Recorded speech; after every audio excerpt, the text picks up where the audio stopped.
Good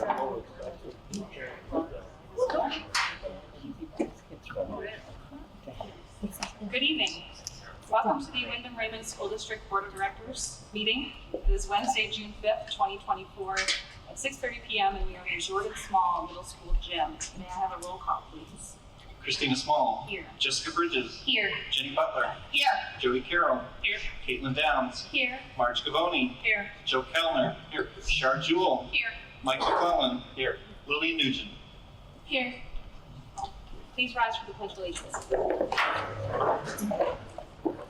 I pledge allegiance to the flag of the United States of America and to the republic for which it stands, one nation, under God, indivisible, with liberty and justice for all. Are there any adjustments to the agenda? There really aren't any adjustments. There's one spot in the agenda where one of the people being appointed tonight was listed twice. I think it's fine for the board just to go ahead and skip over the second name and not do that person. And I think the person who's going to be reading that section is aware and knows to skip that name, but otherwise there aren't any adjustments. Okay, now is the time for public input, but seeing how everyone here has an agenda item, we're going to move on to superintendent's report. So as we wind down the year, I've got a whole list of things that I just want to quickly cover and share. First of all, this past week, we completed the process of finding a new athletic director for RSU 14 to replace Rich Drummond. First of all, Monday night, I had the chance to attend the athletic awards for seniors. Lillian was there as well and had a chance to surprise Rich, honor him for his 14 years of service to the district, an absolutely outstanding athletic director and leader whose greatest achievements definitely aren't the state championships that have been won at Wyndham High School, but all of the good sportsmanship banners and coaches of the year that are on the walls at the Wyndham High School gym. So we had a chance to honor him. But our new athletic director, his name is Nate Pelletier. He is coming to us from Oxford Hills, and he is currently the chair of the math department at Oxford Hills, but is a longtime varsity girls coach of the Oxford Hills girls basketball program, which has been a standout program, not only for their athletic skills, but then also their sportsmanship on and off the court. And one of the pieces that really stuck out to the interview committee and the group that forwarded on to me was that, and it really kind of is seen in his resume, importance of being a student first, athlete second, and understanding that all players understand the priority of academic commitment over athletic pursuit, and realizing that being an athletic director is being part of a larger team and making sure that we're fully supporting students as they go through. So Nate will be starting officially on July 1, and we'll have a chance to bring him to the board to go ahead and introduce him to all of you. But quite excited, and I think he's going to be a great addition. Rich's shoes are very, very big to fill, hard to fill, but I think Nate is going to step in and hit the ground running. We have planned some transition time this summer where Nate and Rich will be working side by side as we gear up for preseason. Again, congratulations to the class of 2024 who will be graduating at 1:30 p.m. at Cross Arena on Sunday afternoon. And again, a reminder to board members, if you are interested in attending, if you shoot me an email, and we can just make sure that we have an appropriate seat for you. There are no tickets required this year at the Cross Arena, so, but again, if you would just reach out to me, we make sure that you get a perfect seat for that. I have the names of some people that we want to honor who will also be graduating from RSU 14, but in a very, very different way. They'll be graduating into retirement, and I will make sure that board members get a copy of this in my Friday packet. Kelly Rich, who retired in February. She was a longtime grade 2 classroom teacher and then finished up her last couple of years as a literacy interventionist. Linda Scala, who's also an Ed Tech 3, Janice Dahl, who is a Special Ed Tech 3, Lena Booten, another Special Ed Tech, Joanne Holmes Bicknell, another special education ed tech. Wendy Day Maynard, who is a math science teacher at Wyndham Middle School. She's completing her 38th year, most of which was at Wyndham Middle School. Peter Mullen, who is our technology specialist for MLTI. He will be officially retiring in August after all the computers are ready for the next school year. Linny Davis, who is the guidance counselor, school counselor here at Jordan Small, will be retiring.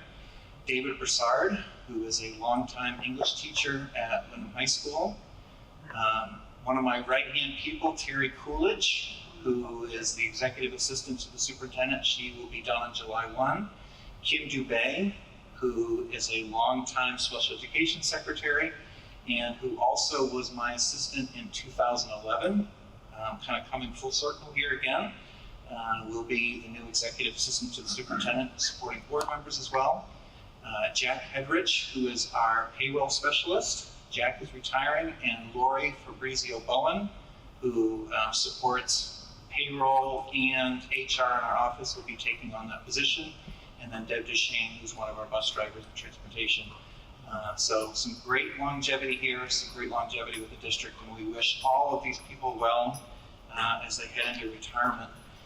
Earlier this week, on Monday, Ms. Peavy organized an absolutely wonderful naturalization ceremony at Raymond Elementary School. We welcomed 16 new citizens to the United States.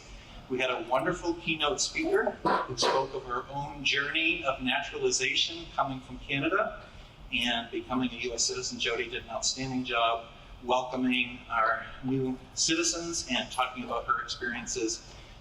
But the second grade chorus and the students at Raymond Elementary School just did a fantastic job welcoming all of our people. Again, a lot of things going on right now.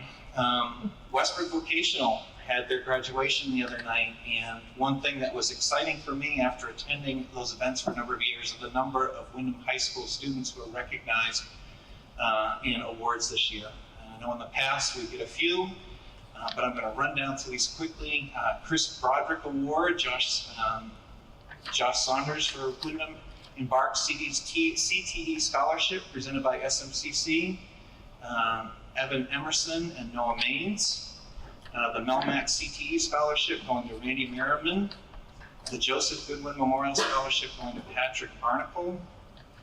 The Justin Williams CDL Award going to Thomas Davenport. The MACD Student of the Year going to Shauna Edwards.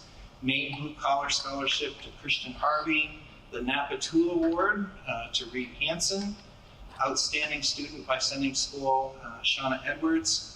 And then Student of the Program, where each of the program leads, teachers pick somebody from their program they like to highlight.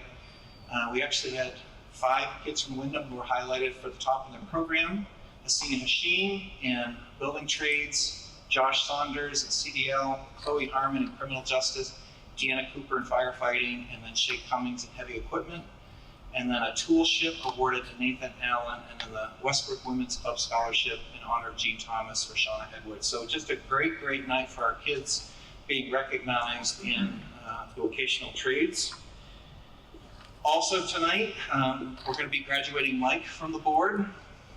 And Mike, just want to thank you for now twice that you've agreed to step up and come in and provides a very, very thoughtful perspective to board matters, and really appreciate you volunteering your time at a time when you're transitioning to other activities in life, but still taking an active role and providing, again, some great insight into multiple issues that the board is doing. So, Mike, just really appreciate everything you've done with that.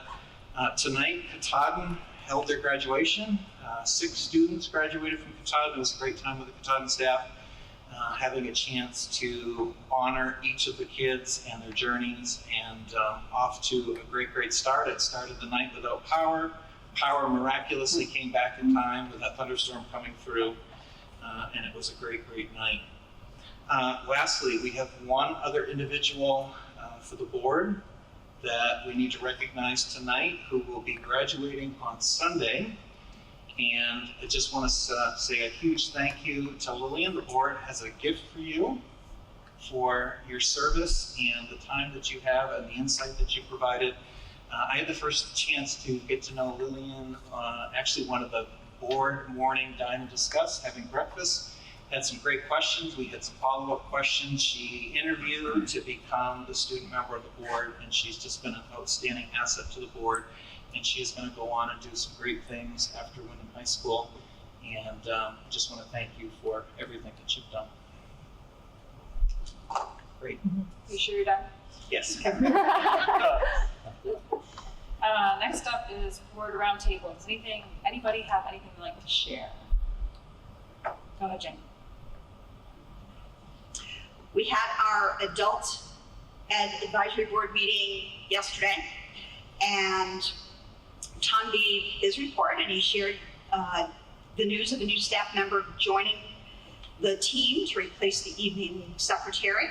She'll be starting over the summer and assisting students getting to the finish line with graduation, and 20 hours a week in the fall.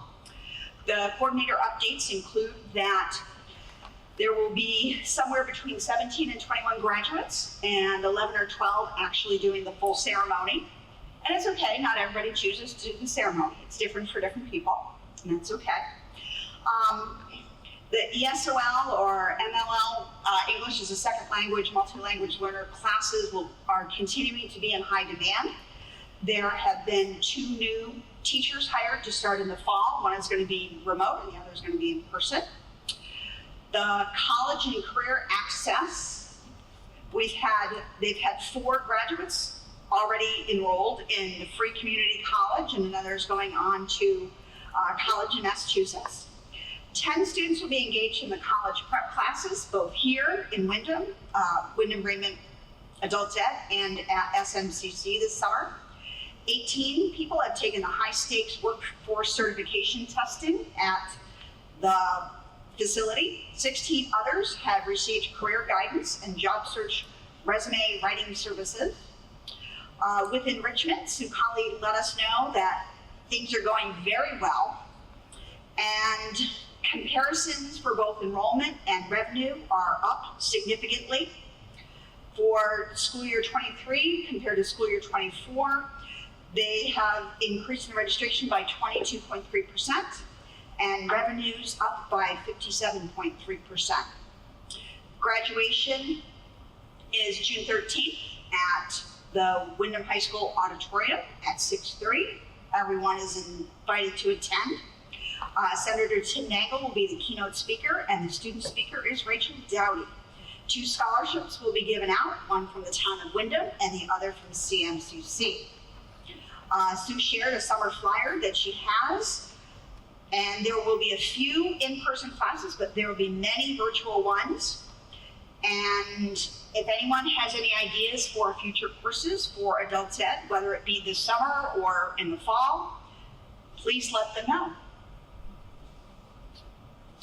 Okay, anyone else? Go ahead.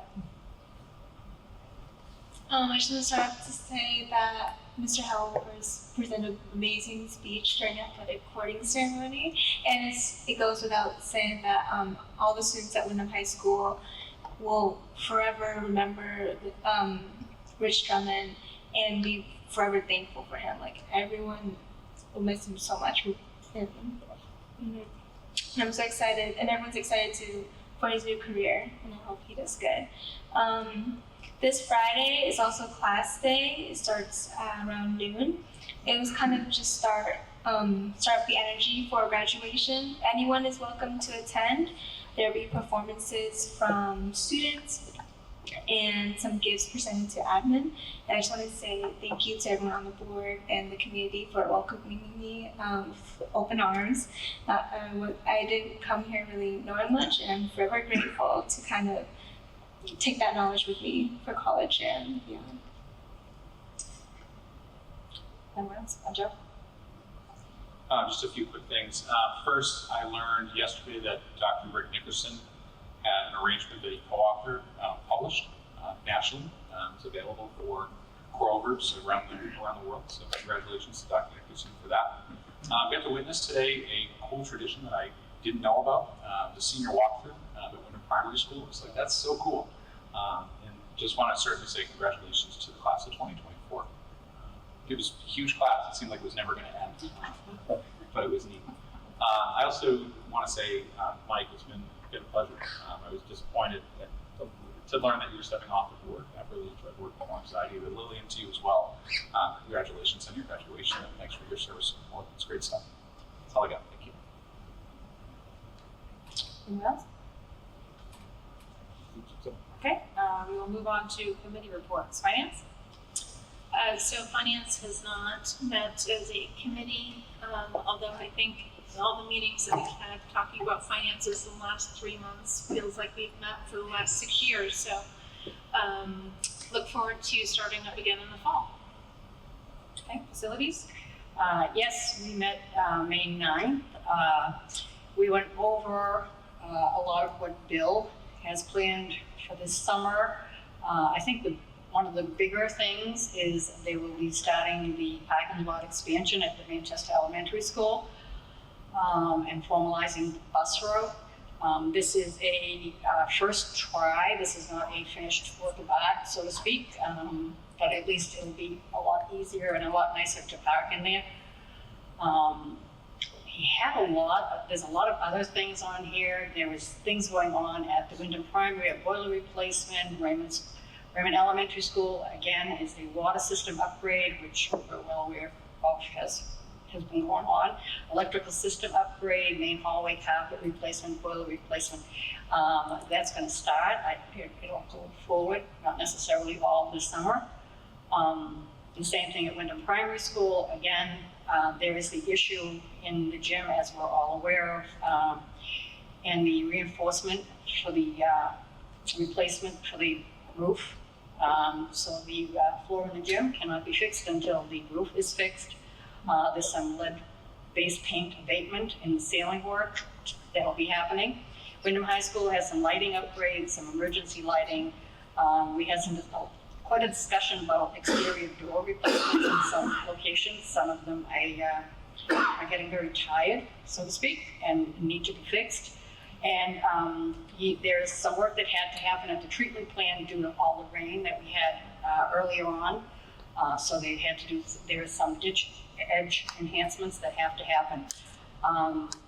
As everybody knows, the full report is on our website. So if somebody wants to read the full facility report, you can go on under the board, under the subcommittees, and go into the facilities, and you can read the full report from Bill. Bill is very, very busy individual. I'm just glad that he really has the time to make our facility meetings with all the work he has to do. So, more to come. Thank you. Policy? Sure, policy met May 20th and June 3rd. We're going to continue our work on the student-focused policies. We have prioritized a few policies that are going to be reviewed for foundations and basic commitments before the end of the year. There's a few of those that are going to come forward in the next couple meetings. The May 20th and June 3rd meetings, we brought in, so that meet and consult construct that we use in policy, the library media specialist for our first look at an acceptable use policy for artificial intelligence.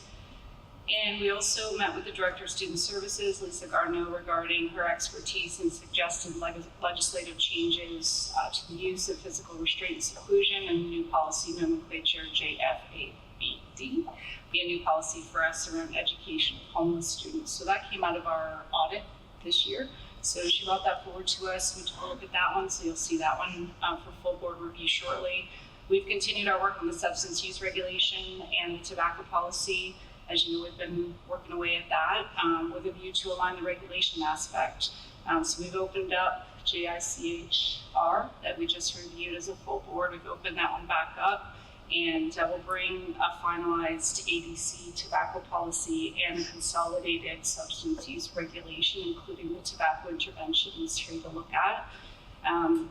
Quick reminder, the agenda and meeting minutes, they're online, as Marge said, rsu14.org under the board and subcommittees. That's going to give you the detail and anything that you want to see there. Recognizing that there is a lot of details with some of these, so just encourage you to take the time to take a good look at them before the meetings and reach out with questions. And we'll meet again June 10th. Okay, curriculum? So we haven't met, I think our last meeting was May, and we're done for the year. We'll meet back in the fall, but all of the minutes of everything we did this year are all on the website. Great, thank you. Moving on to report of the secretary, may I have a motion, please? I move to approve the minutes of the May 1st, 2024 meeting. Second. Board discussion? All those in favor? Motion carries. Another motion, please? I move to approve the minutes of the May 15, 2024 meeting. Second. Board discussion? All those in favor? Motion carries. Another motion, please? I move to approve the minutes of the May 15, 2024 public budget meeting. Second. Board discussion? All those in favor? Thank you, motion carries. All right, we will move on to building principals and director of adult education updates and goals. And first up is Michelle Braun, principal of Jordan Small Middle School. Good evening, can you hear me okay? So work around specifically the instructional framework this year included as a whole school as well as in smaller PLC groups. We analyzed student data, specifically iReady and NWA data, to really kind of identify some of our areas of need, one of which was non-fictional text. And as a result of that, we adopted the resource of NewsELA to really focus in on that. Additionally, we identified students needing interventions. So we created specific intervention groups during our wing time to target those students and with the needs that they need in ELA and math. We developed our WIN block. I know this is all stuff I've said a lot, but we really have done a lot of work with this. So WIN means what I need. That block provided students with opportunities to get what they needed through specific targeted interventions, individual help, but there were also a lot of enrichment opportunities, including, and this isn't probably all of them, but some examples are writing club, sign language, STEM, Legos, gym activities, walking club, chess club, and there were others as well.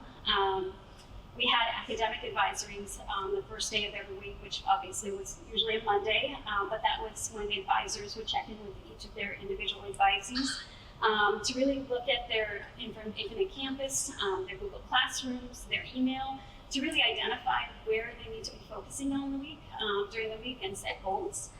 We provided professional development, specifically around the instructional framework, and lesson planning specifically. We've had ongoing content area meetings around curriculum alignment, and we've had specific work with Wyndham Middle School to align our curriculums as we move forward as the two middle schools coming together. In regard to the second focus area of ensuring that every student and staff have a sense of belonging, we had the creation of advisories, which went really well, and that's for the purpose of building that sense of community, and also having that connection with an adult in the building, and that has been pretty successful. We've also had the creation of committees. One of the committees was our Culture and Climate Committee, which the plan of that was really to provide and build a positive school community, as well as to provide opportunities to have connections with the outer community. Some of our activities throughout the year, whether field days, pep rallies, student and staff basketball games, spirit weeks, our spring showcase, food drives, movie night. So those were all good community building connections. And we have the advisory WIN committee as well as our equity response committee.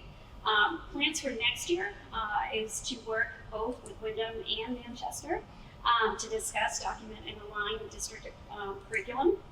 Can you continue to work with Wyndham Middle School in Manchester to plan for the opening of the new Wyndham Raven Middle School that includes staff, students, and parents. Continue to build on the work we did in our advisory and WIN programs. Continue our work in our committees. We also created a new schedule for next year that aligns the whole school, that allows for flexibility and academic opportunities.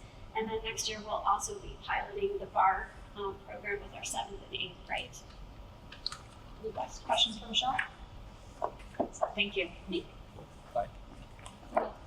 And next we have Greg Appelstein, principal of Wyndham Middle School.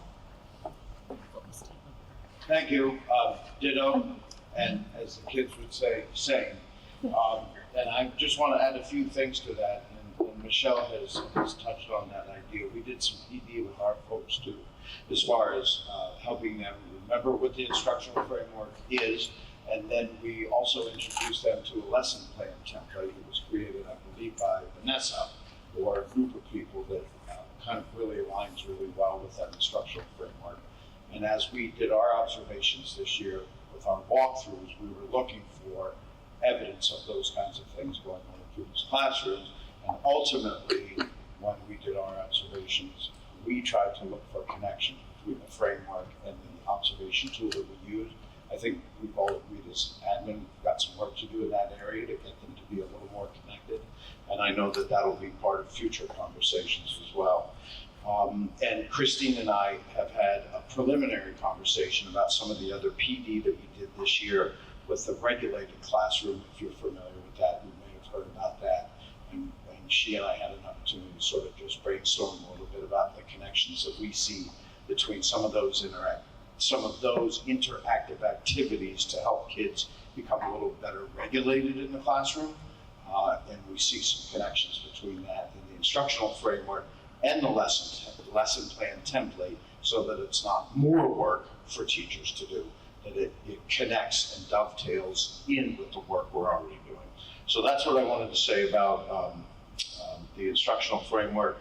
And much like Michelle talked about, we had our first year for advisory this year.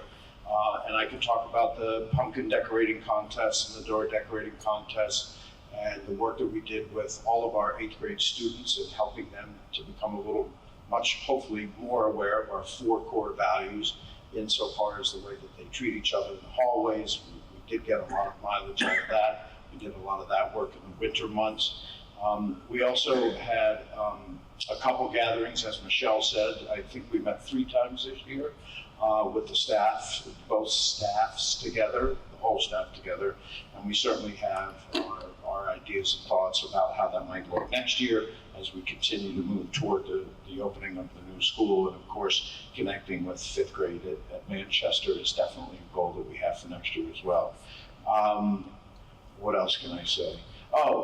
We have an annual staff versus kids basketball game right before the winter holidays. That's always a huge hit. I think that gives kids and staff a sense of belonging. That's our second goal as well. We also had our yearly staff band concert assembly just last Friday. The kids went nuts. You would have thought they were at the TD Bank North seeing, I don't know, whoever's famous right now for middle schoolers, but they really enjoyed the show. And I'm very happy and proud to report that they remembered every word to the John Denver tune about Country Highway, Take Me Home Again, whatever that song is.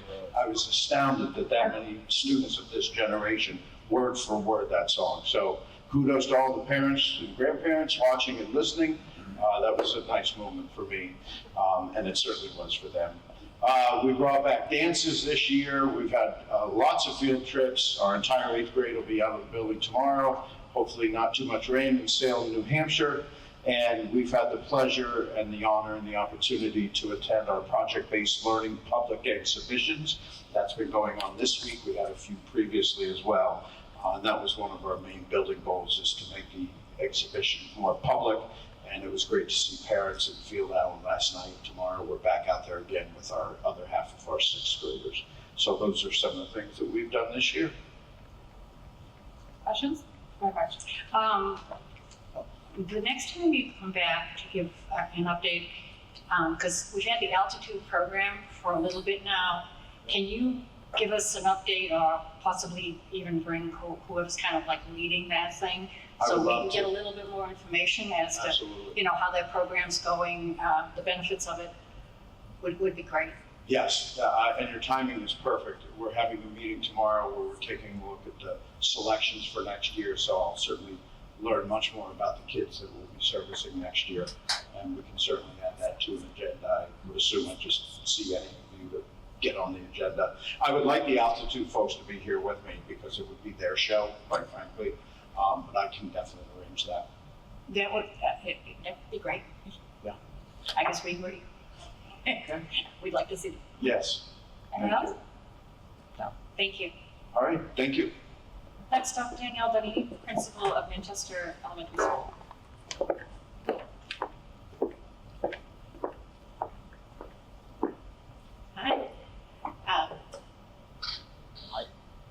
the same two goals as you know, as a district.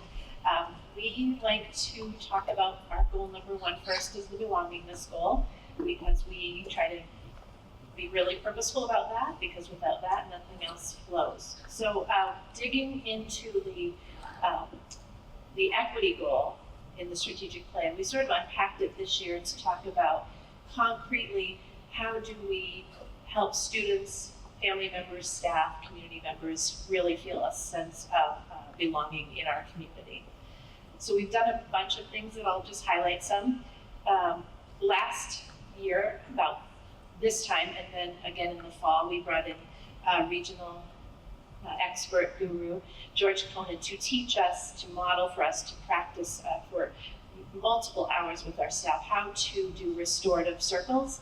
And restorative circles started to be a practice sort of from the restorative justice movement, really not as applicable as you might think it actually is to elementary classrooms. But what it's evolved over time into is really a way to use circles, the format of circles, and students using a process to build culture, to resolve problems, to communicate and learn how to communicate. So we've been doing that a lot. Every classroom is doing circles. We practice them at staff meetings, we use scenarios, we practice with each other. We use scripts to help teachers do it because it's a little uncomfortable at sometimes, and it's a new skill for teachers. We did a survey at the end of this year, and there are 12 teachers of the core homeroom, 20 who feel so confident that they run them either daily or multiple times a week, and there are other people at different places along that continuum, but they've been very effective. And we use them for processing, behavior referrals as well, and making things right among students. So that's been really powerful. We have another thing this year, which is a new model in helping to prepare our 5th grade staff to transition to be 5th grade in a middle school model. We have 3 two-person teams who are, the teachers are either teaching math and science or language arts and social studies. So they work with a team of about 40 students, and very purposefully have involved the broader team in building community belongingness and having a bigger sense of kids have a bigger group than their little 20. And we met with every teacher, and the impacts of that, every single teacher said they absolutely feel that they have a broader sense of community connections for the kids. And then I was in PLCs today walking around, and one of those teams representing about 100 students had to happen to measure it on their own in their SMART goal process. And of the 100 students, about 97 of them in today's little snapshot, the data said that they feel a sense of strong belonging on their team. So I thought that was excellent, a great timing for tonight. We do have a lot of resources dedicated to supporting kids who have lagging social skills, emotional regulation challenges, some of it pandemic related, some related to the lack of access and care in the community. We use a lot of research-based interventions, social skills teaching, Mind Up curriculum as an example, a lot of co-treating with our social worker and the speech clinician, or our school counselor and the classroom teacher, or our standards-based teacher team, which is really a Title I team, but of course you can't really get to reading and math until you get to behaving, attending, focusing, and knowing that people care about you. So that's going really well. Our team was trained in the CSTAG model, which is an acronym, but basically it's a highly regarded process to evaluate any threats that kids may make, whether it's verbal or physical, and it's a team process that helps us to make sure that we are supporting kids who need it, that we're putting supports in place for kids who are expressing unsafe words, feelings, or behavior. We've done over 50 of those individual reports this year, so we are getting more fluent in doing that process, and as a district we're working on continuing to build our capacity with that. We have over 50 students who are receiving individual social skills, social work, or counseling during the school week. Another thing that we have done that really addressed belongingness in a way that taps right into our equity goal. In the past, we had some things in place that kind of went away with the pandemic, and we wanted to bring them back. But we really thought through the lens of equity. So, for example, our school store, it's a little, a little closet kind of place full of tchotchkes that kids love to buy. And we used to have that there for kids that they could use money, real money, and buy stuff. And that was great. Kids loved it. But when we thought about bringing it back, we thought, well, it's not really equitable if you have $20 and I'm looking on the car cushions for quarters. So we said if we could tie that with our PBIS system so that we recognize kids for just being safe, being respectful, responsible by a little token of a paper feather. We call them eagle feathers. Kids collect the feathers and now they can buy things at the school store with their feathers. And they love it. And Jess and Marge, who volunteered, and other parents have really helped us lift that this year. The kids love it. So thank you for that. We have increased community and parent engagement. We have higher attendance at parent-teacher conferences. We've increased student exhibitions of work. More volunteers have been helping us out. We've had super well-attended Title I engagement nights, craft nights, mostly. The crafts bring people in for sure. The community has fired up for our Iditarod challenge, and our school gardens team raised $8,000 to contribute towards to fixing our hoop house or buying a new one, whatever makes sense. And in a snippet of our school-wide data survey that we all just put out in the community a couple of weeks ago, of the families who responded to the question, given your child's identity, how inclusive is their school? About 80% of families reported extremely or quite good for Manchester School. So we thought that was great too. Segueing to the instructional framework piece, a lot of it is similar to what you heard, the walkthrough tool. We have partnered with Great Schools Partnership, and we have a coach from the Department of Education who helps us be really targeted in our professional development. We also tap into the district school coaches. We have worked on our depth of knowledge so that we're matching the work with the rigor of the standard.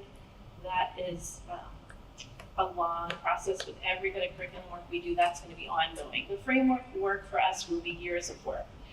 But just to focus on an aspect that we think we do really well and we're doing even better, we're building on the project-based learning that we have in place, because that's highly engaging, which is one of the main benefits of an instructional framework where kids are working on things they care about.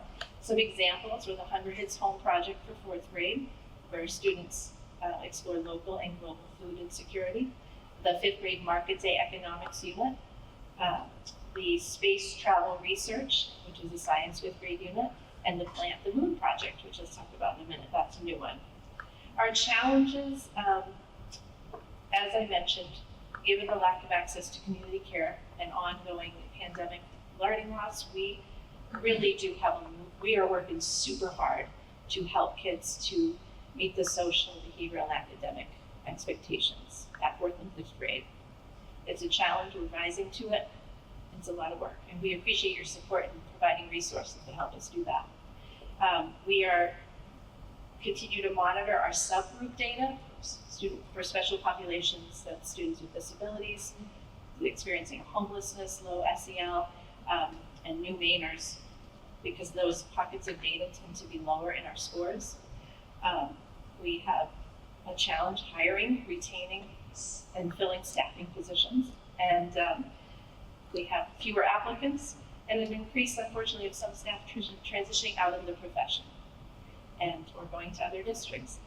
When I checked today, we had 265 unfilled substitute days this year.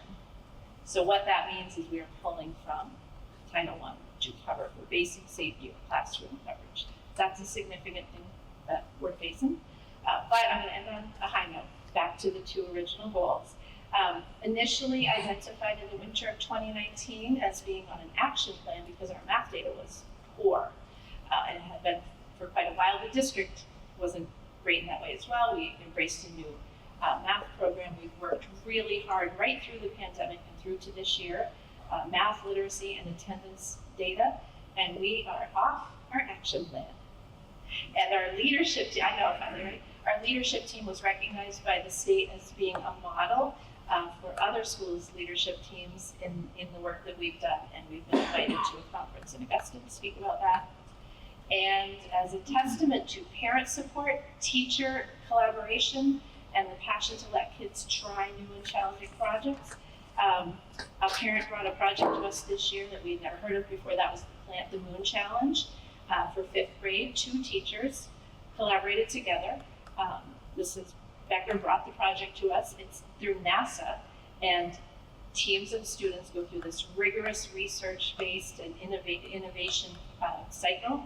And it was a lot of work, and it was kind of all over the place because a new unit for kids and teachers is like, whoa, you know, a lot of collaboration, a lot of experimentation, arguments, like the kids did it all. But in the end, we were so proud to learn that one of the teams, the Moon Green team, Plant the Moon Green team, I should say, was recognized across the whole country and internationally. We're the only elementary school that was recognized as the winner of the Innovation Award. So pretty awesome. And that's in the Wyndham Eagle if you want to read more about it.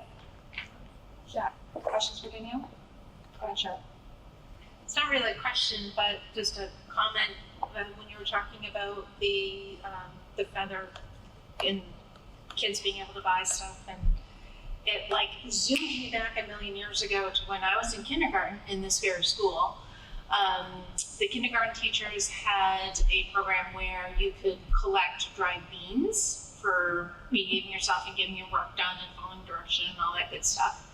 So I remember sitting at my desk with my dried beans stacked up across the front of my desk, counting them, knowing that what was for sale, quote unquote for sale, and how many beans I needed for each thing, and strategizing, okay, do I use them now or do I save them for later?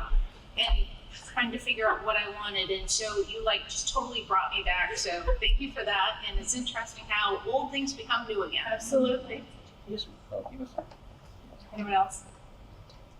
Thank you. Next we have Beth Peavy, Principal, Raymond Elementary School. Well, that's hard act to follow, very thorough. Next time I'll conference with you first. So I just want to say that this year, I mentioned this at the beginning of the year, every year we have a mantra at my school, and this year was upward and together, which I feel in reflecting back that it is so fitting. You know, every year we talked about COVID, but this year I really can say that my staff came back to a place of wanting to recapture the pre-COVID RES climate. And we're eager to engage in learning at themselves. And there was a lot of PD this year. And just having the conversations with staff and seeing what they're doing in the classrooms with students is really impressive.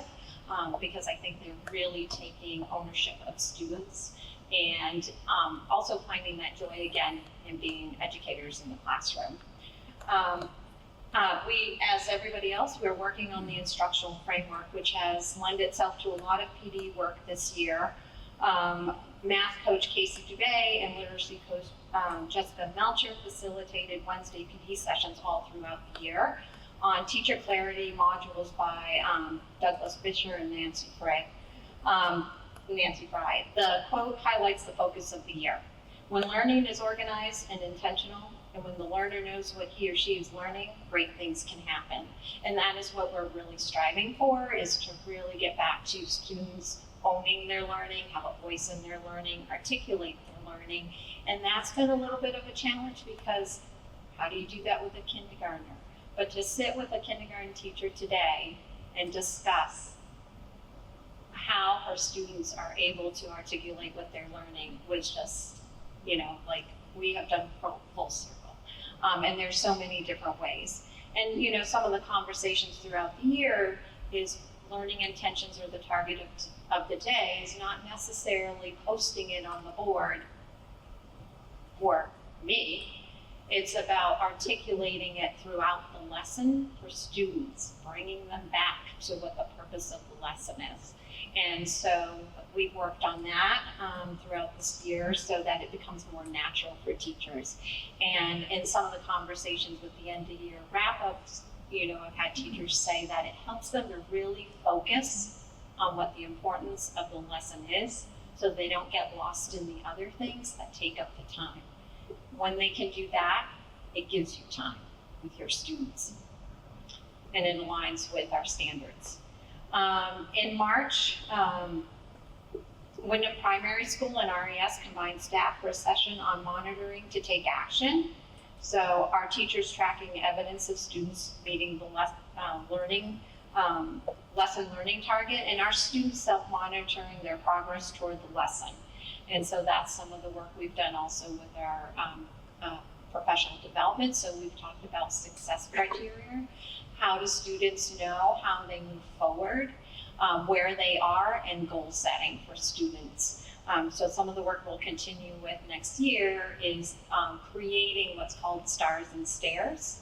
So it's a progression of their learning, and when students can see where they are and what they can strive for, there's more engagement.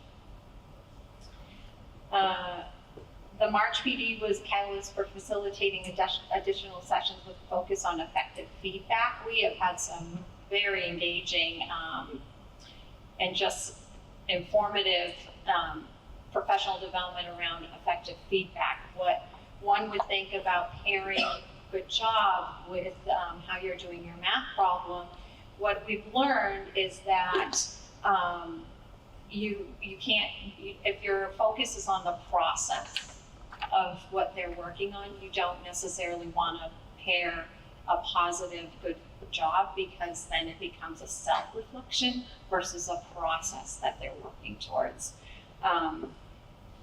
Effective feedback on average is powerful, but some feedback is more powerful. Some feedback can have a negative effect.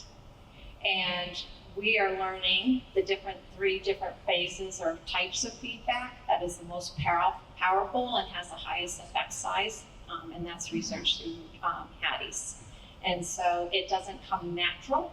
We're natural to say good job, and not really guide students with feedback on the process that will provide the biggest learning for our students. Our support staff have also participated in the professional development, and the first session, I think, was a little overwhelming, but they've gone back to our facilitator and have been processing, and they just had a second session, and they said it was one of the best PD they've ever had. So it's giving them new tools to work with students. All of this PD is evidence in our classrooms, and I know some of you come to my school to observe in the classroom what they're doing in the classrooms. For the upcoming year, we will carry forward this goal, concentrating on this year's efforts and assisting staff with implementing this new information and ways of working with students. We will explore academic rigor as well, and I know Danielle had talked about academic rigor, so that's our next hurdle for next year. That's going to be heavy work in professional development in that area, and then how do we support our educators to implement that in the classroom. And that's really all our professional development is also paired with what support do you need in the classroom to be able to carry this forward. Second goal is around being visible and available to ensure students and staff have a strong sense of belonging. I want to say thank you for adding our full-time social worker between the two schools. We could always use more, yes, but it allows for a social worker to be in a building every single day. Even if it's for half a day, it's someone in the building to connect with every day, and our students are connecting with our social workers every day. Danielle had spoke to CSTAG. We've had a lot of those for threat assessments or suicide assessments that we need to do. And just to have, we have a team now, and at RES with part-time itinerants, there wasn't always a way to capture a team to support students in this area. So my guidance counselor, my school counselor, and my social worker, and our school psychologist are the team. And it's just amazing to be able to connect with them and really process what students may need for supports. Our school social worker, we had PD for us, for admin, on Crisis Mobile, and we've already accessed them, and they're providing supports for student at home. Because at school, there's only so much we can do within our walls. What we're struggling with is being able to support parents at their home. Sometimes we just need to get them to the school, and then their day goes on. It's just from home to school that is challenging.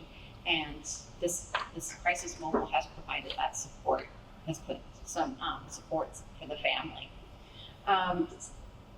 Staff are supporting students by meeting, brainstorming, developing plans to help reduce escalated behaviors. Our office behavior reports, we have minors and majors, and I have to say last year, every day, end of the day, there was like 5 to 10 majors on my desk, and I had to contact parents because that becomes mine. And this year, I get these reports, and they're minors, and those are teacher. They contact the parents, but to shift from always everything being a major to a minor behaviors is lovely because that's kids, right? They're learning, they make mistakes and they learn and they grow. But our behaviors have really decreased this year, so that's been significant. And I just have to thank my staff because when there are challenges, staffing challenges, we've had shifts with how many ed techs we have. A new student comes in that has more supports needed that we can provide. They always come to the table and we plot out who we have, what we're going to do, and the team, the group, my staff are out of the box thinkers. They're ready to support each other and readjust everything that they do, and that's how I feel like we are engaged with our students coming in as a team versus individually. As Danielle had mentioned, restorative circles, we started that last year. Classrooms are doing that as well as part of really their responsive classroom. Morning meeting every day, giving an opportunity for students to greet each other, to share. They also use that practice if there's any concerns or issues, they bring the students to the circle, address those issues and ask what happened, how do we move forward, and then as they do well and they plan on how they're going to move forward, bringing them back to the circle for them to reflect so they're growing in their own practices. Fine-tuning our positive behavior interventions and supports. So this year with the budget, I've added a positive and behavior PBIS teams for next year. So we are going to delve into that a little bit more and looking at possibly aligning our rules at our school, because we're eye care rules right now, a little bit more aligned with our other schools that have be safe, be respectful, be responsible, because we have pre-K students that are in our building that transition to Wyndham Primary. So we would like that to be a little bit more seamless. So that's work that we're going to be looking at and developing next year for the year after that. We had the peaceful playground. My school counselor trained our older 4th graders to become little leaders in conflict resolution, and they have their little vests and they're out at recess and their go-to students to help with the process of conflict resolution. We also have the path up on the 2nd floor that they can roll out. It's really fun to see children out in the hallway trying to go through their conflict, and it's I statements they have turn taking in that process, and at the end you hope that they come to a resolution and can move forward, because that's the biggest thing when you're in 4th grade or 3rd grade, letting things go and moving forward. And finally, one of the biggest special events this week was our naturalization ceremony. And I have to say, that was a beautiful ceremony. It was a lot of preparation. It was many people involved. We had leads of women voters there. We had the immigrations office. We had our SRO officers. Jody was one of our keynote speakers. But I have to say, the work we've done this year really with our structure in our school and minimizing behaviors, the students were impressive. 45 minutes of sometimes listening to things that were a little bit above their age level, but they were respectful, they listened, they were calm, and they sang beautifully. So, and just to see new Americans, I think was really touching. They complimented us on how welcoming we were when they came into the building. Some of the events that we did this year, today we had our final assembly. Every month we have an assembly celebrating students, birthdays, bus awards. This final assembly we had recognized our staff that are leaving, and our first and fourth graders sang today. They've been practicing singing together, and so they sang some songs. We had a live story online this year, tried that out. So that was fun to see people in their kitchen eating dinner, but listening to stories. We had a movie night, literacy and math night. Next year, we already have planned either a STEM or a STEAM night in the spring.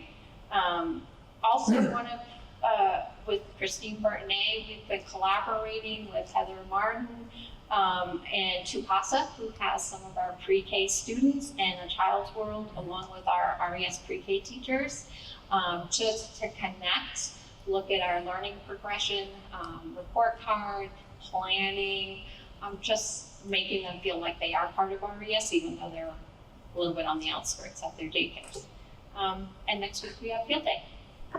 Any questions? Thank you very much, Tara. Next, we have Kyle Rhodes, Principal, Woodland Primary School.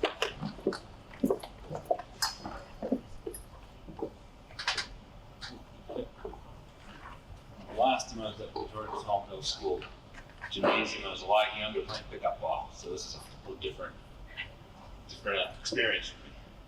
Not sweaty for sure.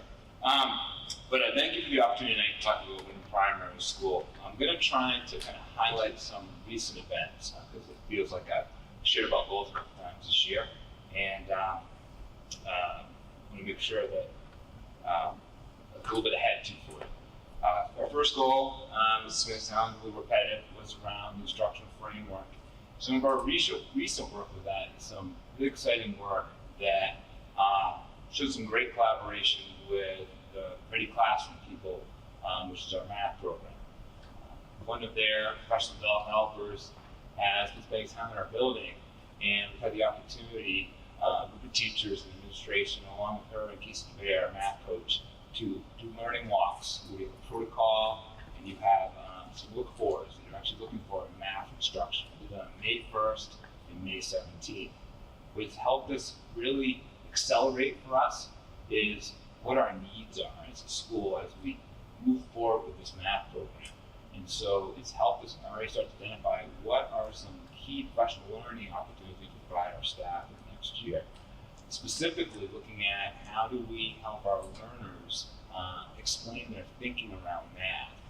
As math gets more difficult, the better, in anything like that, the more you can explain it, teach it to others, the better you know it. So that's one piece. The other is how do we help our learners use the manipulative that they have in their classrooms to be able to problem solve in a more different way. Once again, knowing those skills in life is so important. So it's going to be some of our focus next year for professional development provider online studies. And that's been really exciting to have happen. Another recent event is some of our staff meeting time to gain feedback from our staff. It's pretty much become a tradition over the last 10 years of primary school that we ask them to talk about in small groups and collect what's something that slow down about our school, what's something that speed up, what's something that stop doing about our school. It really runs the gamut. Some of our themes this year were around like how breakfast operates, some of it was around some of the curricular programs, some of it was around how our motor breaks work, our 7 motor breaks from those. And so today, as a staff, we shared with our leadership and some of our team leaders had come up with for action steps and address some of the pieces of things they want to move forward with quicker with, and also some things that want to slow down. So it was really great work, and I was really proud of our staff. Was really thoughtful in how they looked at what's going on in our building and how we can improve on what we do. That's one of our core values is growth, and that's about improving what we do. So that's another piece of really that first focus. A lot of it was around instruction. We talked about the curricular programs we have and how to make sure our professional development really aligns with the needs and what our data says as well. So that's really been some of the most recent work with that first goal.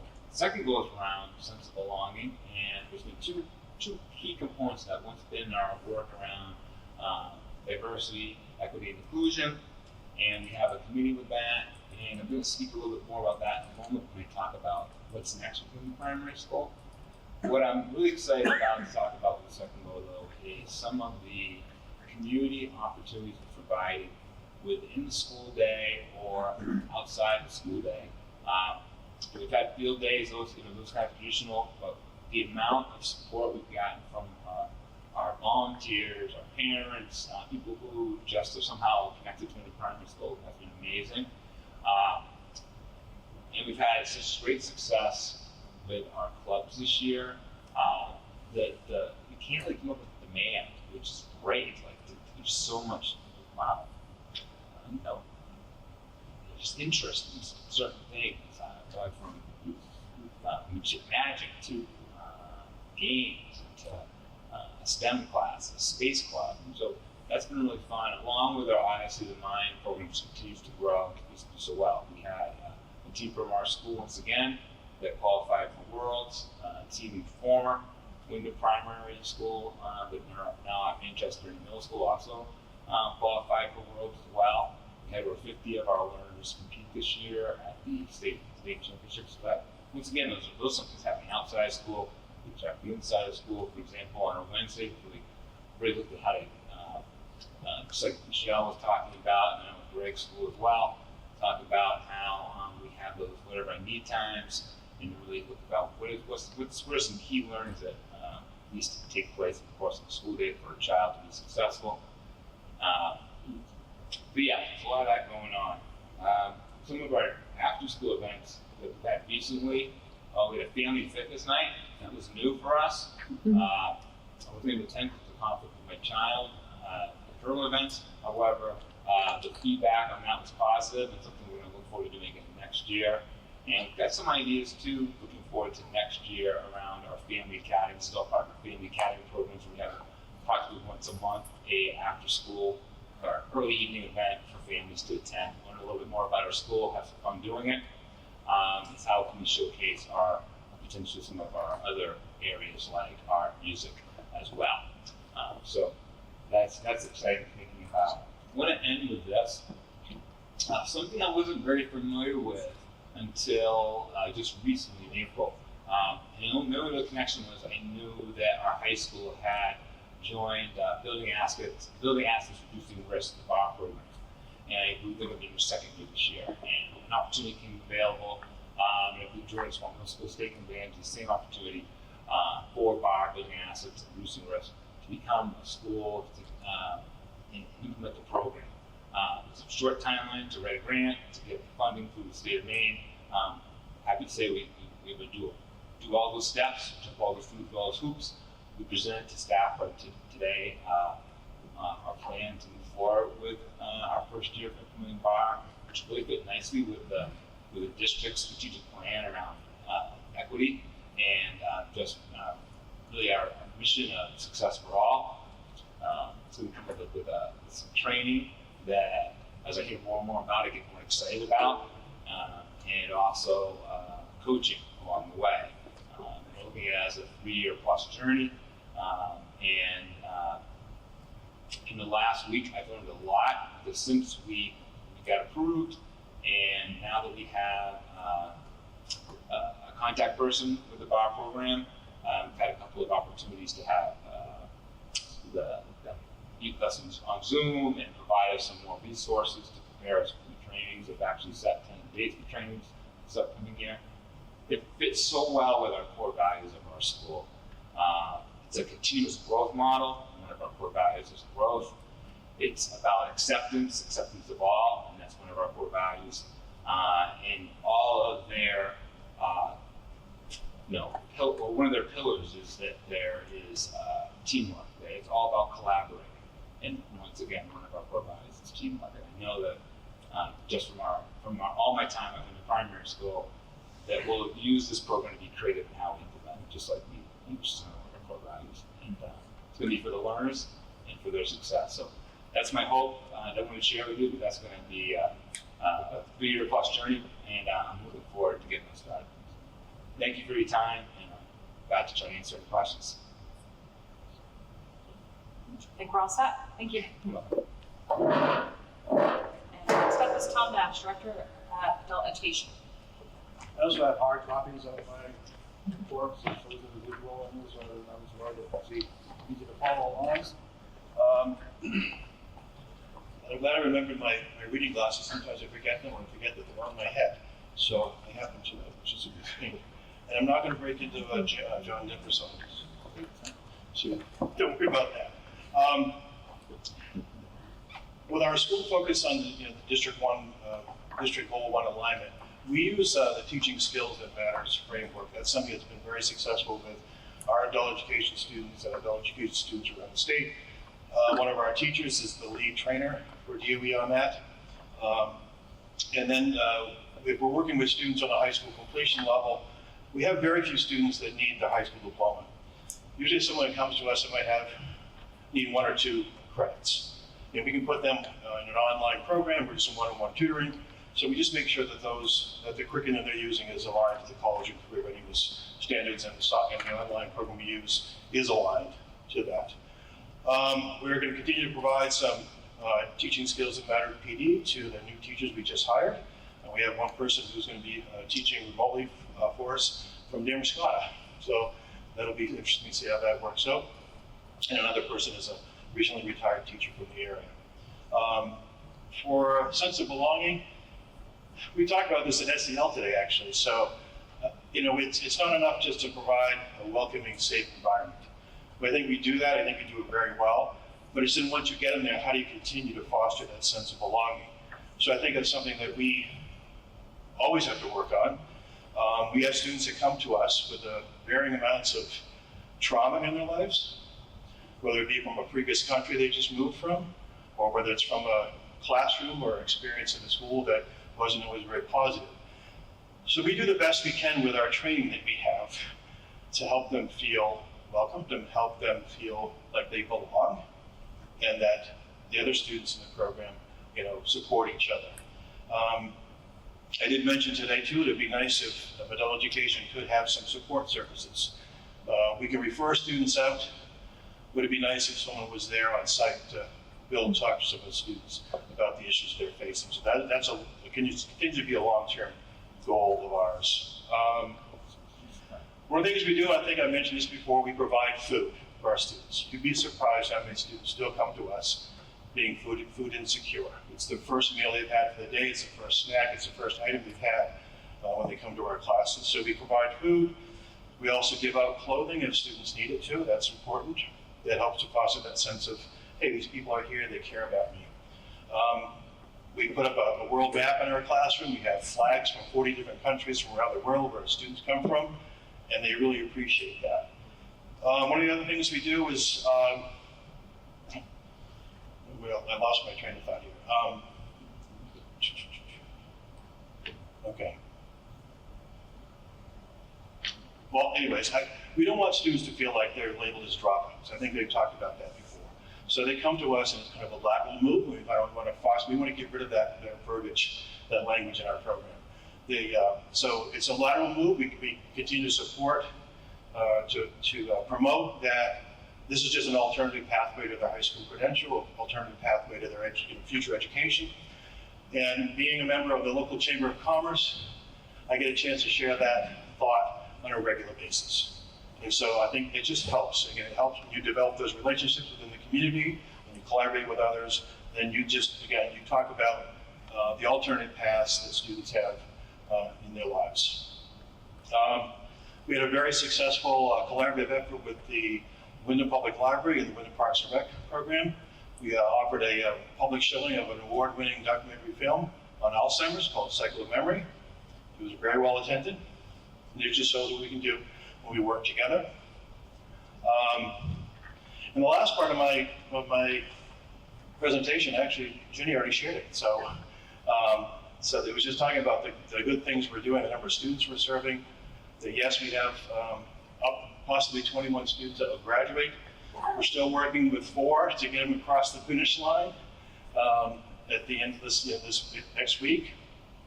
And again, not all students really want to graduate, really want to participate in the ceremony. They feel just getting their diploma is enough. But we had one student, very, very shy and quiet. We asked him if he was attending, and he just said, "I'm coming for my mom." I said, "Great. That's why you're coming, and that's important to her. It's important to your family that they can be there to celebrate you." And I know what I wanted to say before is that one of the things we use social media to promote our classes, but also to promote and celebrate our learners. So whenever someone graduates, when they finish their high set, for those that don't know it, the high set is the new GED. 5 subjects you take, test those 5 subjects. When you get a passing score, you have an equivalent to a high school diploma. So when they take their last test and they're a graduate, they've finished with us, we ask if we can take their picture and post it on social media and celebrate them. You'd be surprised how people say, that's the first time someone's actually celebrated me. So, this one young man, when he took his picture, the one that said he was coming for his mom, it was the first time I saw him smile in several months we were there. So, we make an impact on people. And that's why I do this job. So, thank you. Any questions? Go ahead, Jack. How many graduates do you have this year? We'll have, again, not right now currently, we have 17 that have finished. We have 4 more that are trying to get across the finish line, so 21. We think of those 21, 11 or 12 are going to be there at the ceremony, which is next Wednesday. The Thursday, sorry, the 13th at 6:30 at the high school auditorium. So, Go ahead, Jeff. any other questions? Yeah, actually, another question, Tom. It's really for you and the whole team tonight. Just a couple of reflections that I always enjoy these presentations. One is that I get exposed to a whole vocabulary that I'm still not quite used to yet, but I'm learning. I'm coming along. Just congratulations to everybody on all the achievements. Some really great and innovative things. We have a great district, great leadership, and I know reporting at you is a great team. I just want to say thank you. I also will note that I think there are 5 days left of the school year, and I'm not quite sure what the right thing to say about it is, other than good luck, I suppose. But congratulations on a really successful school year. Thank you. I also want to say thank you to Chris and Christine and Marge and Jenny who serve on my advisory board and all the school board members to be able to support our programs throughout the year. And thanks for this opportunity to get a chance to share what we do and educate you and the community as to what we do. So thanks again. Well, Joe, you kind of stole what I was going to say. Just thanks to all of you for coming. We spend a lot of time just talking about district level things. It's really nice to hear kind of what's going on in the buildings and the classrooms. So I appreciate you taking time for that. Right. We are ready to move on to new appointments and motion, please. I move to approve the following appointments for the 2024-2025 school year. Hannah Bernier, grade 6, math science teacher, Wyndham Middle School, MA 18. Molly Clements, grade 8, language arts teacher, Wyndham Middle School, MA 8. Sean Dufree, grade 7, language arts teacher, Wyndham Middle School, BA 0. Madison Fallon, grade 6, language arts teacher, Wyndham Middle School, BA 4. Michaela Pelletier, pre-K teacher, RES, BA 0. Julie Young, grade 5 teacher, Manchester, MA 29. Megan King, grade 5 teacher, Manchester, MA 0. Mackenzie Yaskula, grade 4 teacher, Manchester, BA 0. Kira Bradwell, school counselor, JSMS MA2. Deb Malone, special education teacher, Wyndham Primary School, BA0. Jocelyn Coffin, kindergarten teacher, Wyndham Primary School, BA0. Marta Perez Abad, Spanish teacher, Wyndham High School, MA6. Brenda McGinnis, art teacher, RES and Wyndham Primary School, BA15. Adina King, English teacher, Wyndham High School, PhD/CAS 24. Before I have a second, Jess, can you just read? Oh, there's what's one under- more.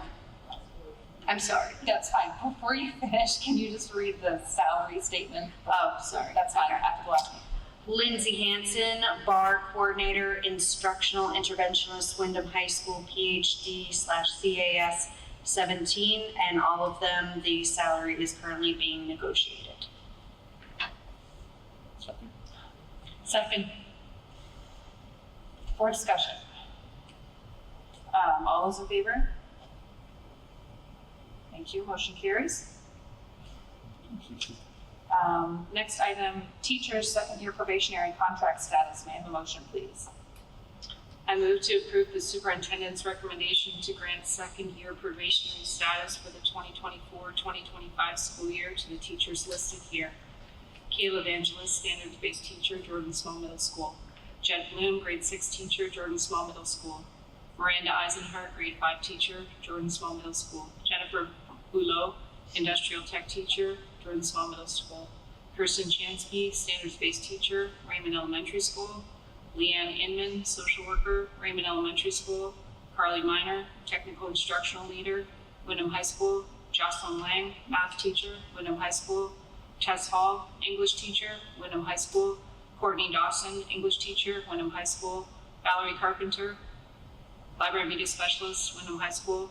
Brendan Hanlon, social studies teacher, Wyndham High School. Molly Klaus, school counselor, Wyndham High School. Simon Russell, music course teacher, Wyndham High School. Cameron Blood, Eagle Block teacher, Wyndham High School. Jennifer Cunningham, school counselor, Wyndham Middle School.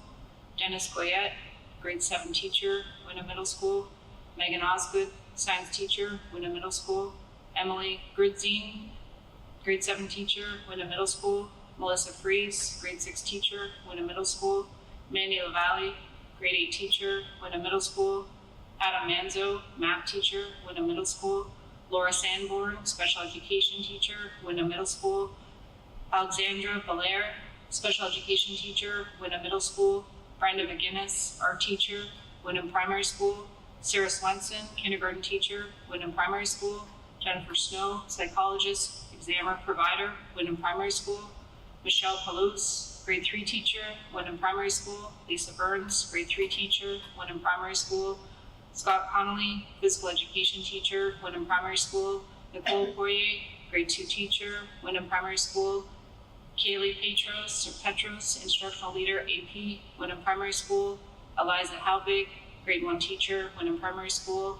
Avanthia Dalcoupalus, grade 3 teacher, Wyndham Primary School. And Savannah Lemieux, grade 3 teacher, Wyndham Primary School. Second. Thank you. Board discussion? All those in favor? Motion carries. And next is teachers' continuing contract status. May I have a motion, please? Okay, I move to approve the superintendent's recommendation to grant continuing contract status for the 2024-2025 school year to the teachers listed here, and I apologize up front if I mispronounce anyone's name. Excuse me. April Baharis, grade 5 teacher, Jordan Small Middle School. Matthew LeGrand, music band teacher, Jordan Small Middle School. Robin Rose, special education teacher, Jordan Small Middle School. Kate Franklin, special education teacher, Jordan Small Middle School. Emily Obie, occupational therapist, Raymond Elementary School.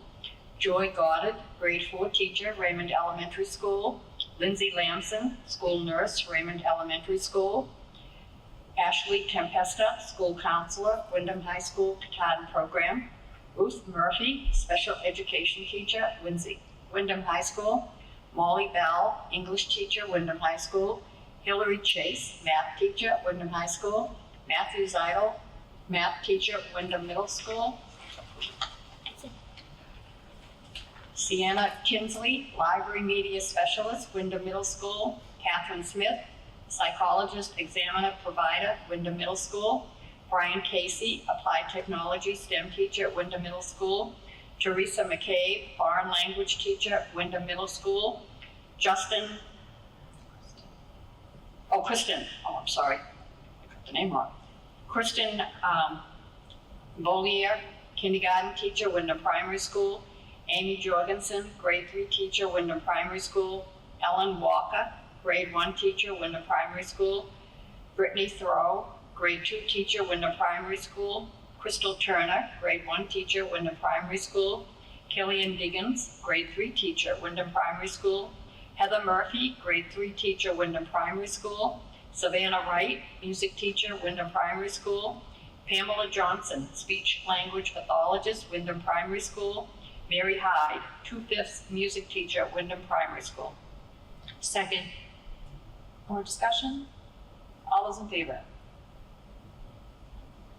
Okay, motion carries. Next up, policies. Can I have a motion, please? Move to approve the second revised reading of policy JKD, suspension of students. Second. Public comment? Or discussion? All those in favor? Motion carries.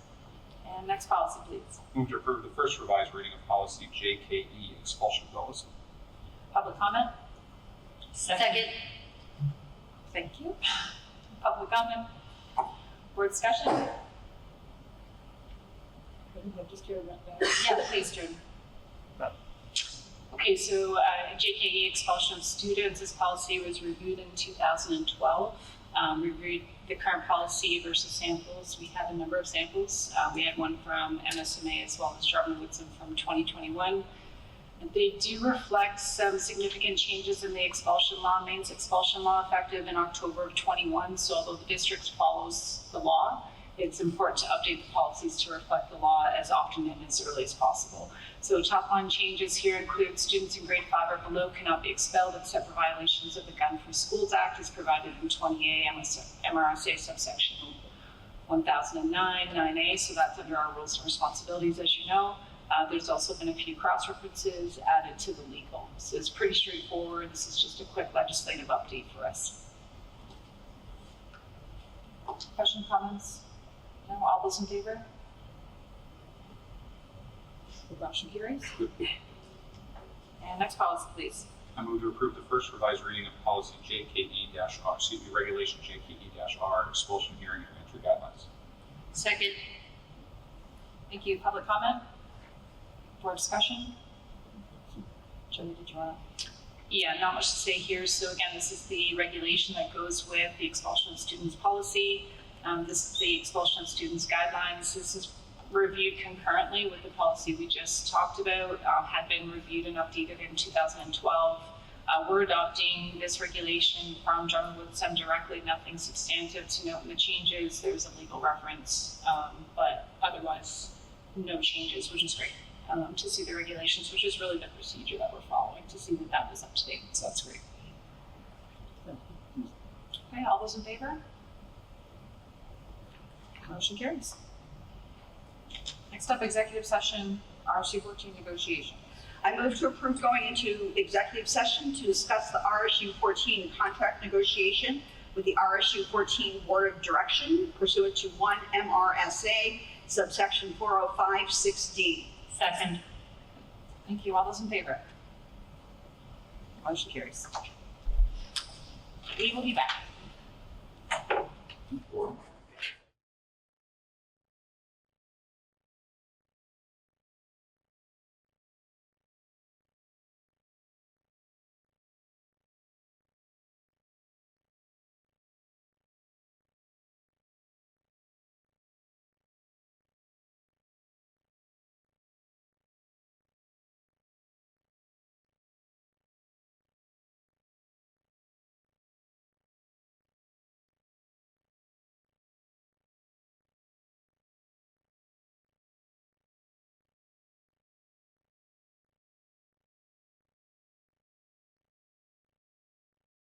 that summer counts. There's less to do. Oh, yeah. What? Really? In your life? I'll let you do that. No. I said I lost that illusion. Oh, okay. A long time ago. I know, right? Just stepped the wrong way. That's all. And I didn't mean to screw it. Like, they were talking, they didn't want to cut through the camera, so I came around the back. I know, but I felt bad. I was sitting as far opposite from you as I possibly could. I am going to move this way so that out of the camera's view.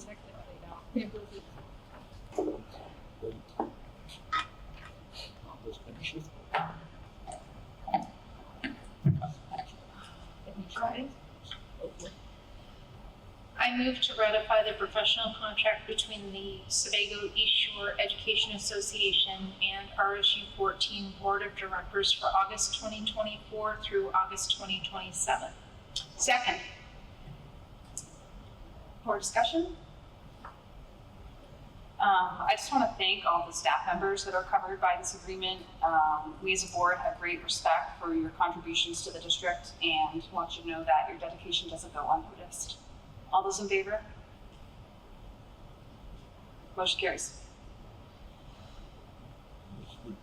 All right, executive session, district office executive administrator contracts. I move to enter into executive session to discuss district office executive administrator contracts for ensuing contract years pursuant to 1 MRSA subsection 4056A.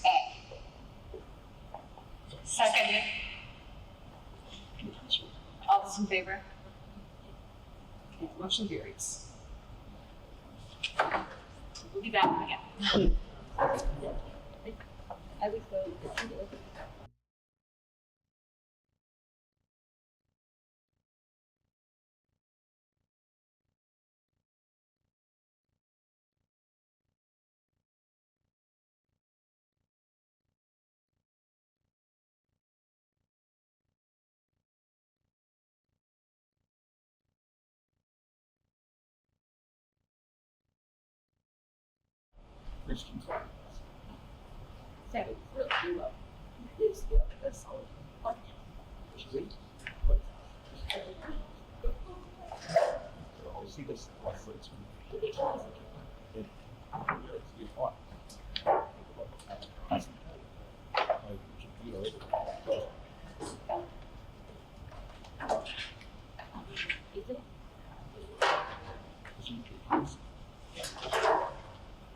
All right, we still have one more.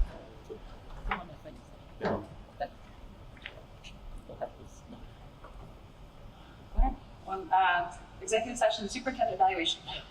I move to enter into executive session to discuss, thank you. I move to enter into executive session to discuss the superintendent's evaluation pursuant to 1 MRSA subsection 4056A and not return to regular meeting. Second. Thank you. All those in favor? Motion carries. Good night. I hear that horrible echo. I have had some.